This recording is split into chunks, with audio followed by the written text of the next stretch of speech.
ہمارے اسکول میں قادیانی پڑھا کرتا تھا, تو مرزا غلام احمد قادیانی کو لوگ اس کے سامنے بہت گالیاں دیتے تھے, برا بھلا کہتے تھے, وہ ایسا تھا وہ ایسا تھا, اس کو غصہ ہی نہیں آتا تھا. میں نے کہا یار تمہارے پیغمبر کو اتنی گالیاں دینے اور تم بڑے مزے سے سن رہے ہو, ہمارے پیغمبر کے کوئی ہمارے سامنے گزرا ہم تو منہ توڑ دیں 2 منٹ میں اس کا, اور تم جناب یہ کر رہے ہو. تو اس نے کہا ہم صبح و شام سنتے رہتے ہیں, اب غیرت لیس ہو گئے ہیں, یہ اس کے الفاظ ہیں. غیرت لیس کا لفظ تو اس نے نہیں کہا, اس نے بس یہ کہا کہ ہم صبح و شام سن سن کے عادی ہو گئے, کب تک غصہ کریں اور کس کس پہ غصہ کریں. بات آ رہی ہے سمجھ میں؟ میں نے کہا یہ اگر سچا پیغمبر ہوتا تو اس کے ماننے والے اتنے غیرت لیس نہیں ہوتے, حالانکہ اس کا تعلق مذہبی گھرانے سے تھا جس قادیانی کی میں بات کر رہا ہوں. تو میرے بھائی جو اسلام دشمن قوتیں ہیں وہ پیغمبروں کی شان میں گستاخیاں کر کے ہمیں بھی غیرت لیس, بولو نا بھائی, بنانا چاہتی ہیں. ہم غیرت لیس بننے کے لیے تیار نہیں ہیں. شاید میں اپنی بات نہیں سمجھا پا رہا.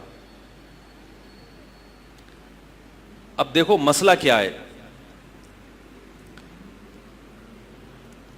لوگ یہ اشکال کر رہے ہیں کہ جب سپریم کورٹ نے ایک فیصلہ سنا دیا تو کسی نے گستاخی کی ہے یا نہیں کی, یہ فیصلہ کرنا عوام کا کام ہے یا عدالت کا کام ہے؟ بولو بھائی, عدالت کا کام ہے نا. تو جب ایک عدالت نے فیصلہ سنا دیا تو لوگوں کو اس پہ تکلیف کیوں ہو رہی ہے؟ تو یہ اتنا ہلکا معاملہ نہیں ہے. مسئلہ یہ ہے کہ سن 2009 میں یہ کیس دائر کیا گیا ہے عدالت میں.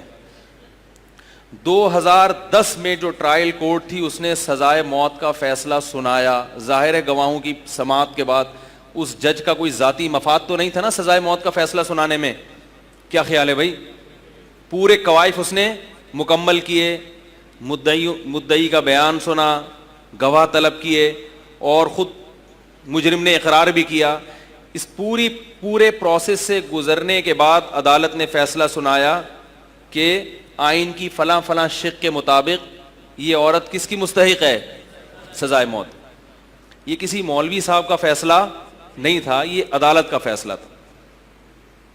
اس کے بعد 2014 میں 4 سال کا عرصہ گزرنے کے بعد 2014 میں لاہور ہائی کورٹ میں اپیل کی گئی.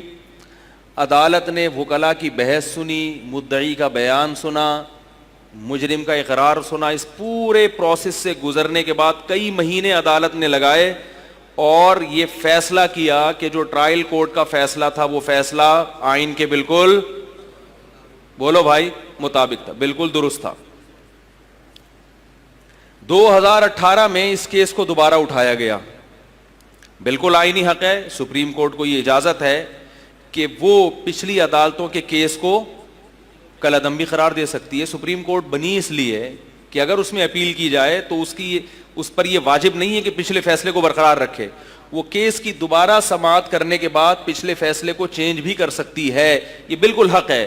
لیکن گڑبڑ کیا ہوئی ہے کہ 2 عدالتیں جب ایک فیصلہ سنا چکی تھیں تو سپریم کورٹ نے پہلی ہی پیشی میں 2-3 گھنٹے کے اندر پچھلی عدالتوں کے فیصلے کو غلط قرار دے دیا. یہ اتنی پھرتی سے 2 عدالتوں کے فیصلے کو غلط قرار دینا یہ یقیناً سپریم کورٹ کا ایک ایسا عمل ہے جس سے عوام کے جذبات مشتعل ہوئے ہیں, اور اس میں یہ میسج گیا ہے کہ اس فیصلے میں سپریم کورٹ نے منصفانہ طرز عمل اختیار, بولتے کیوں نہیں بھائی, نہیں کیا. یہ کوئی بھی ہوگا نا, کوئی بھی تجزیہ نگار ہوگا, بولے گا بھائی یہ کیا ہوا ہے. میں نہیں کہہ رہا سپریم کورٹ کا فیصلہ صحیح ہے یا غلط ہے, میں اس پہ بحث نہیں کر رہا. یہ فیصلہ کہ وہ گستاخ تھی یا نہیں تھی یہ کس کا کام ہے؟ یہ عدالت کا کام ہے.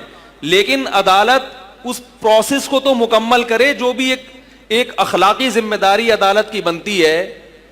اس طرح سے عدالت اگر فیصلہ کرے گی کہ جہاں رہائی کا معاملہ آئے تو 2-3 گھنٹوں میں, دیکھو اگر پچھلی عدالتوں کے فیصلوں کے موافق فیصلہ ہوتا نا تو موافقت میں فیصلہ دینے میں ٹائم نہیں لگتا. آپ 2 عدالتوں کے فیصلے کو کالعدم قرار دے رہے ہو تو اس کے لیے کچھ تھوڑا سا تو قوم کو دکھانے کے لیے کچھ کر لیتے بھائی.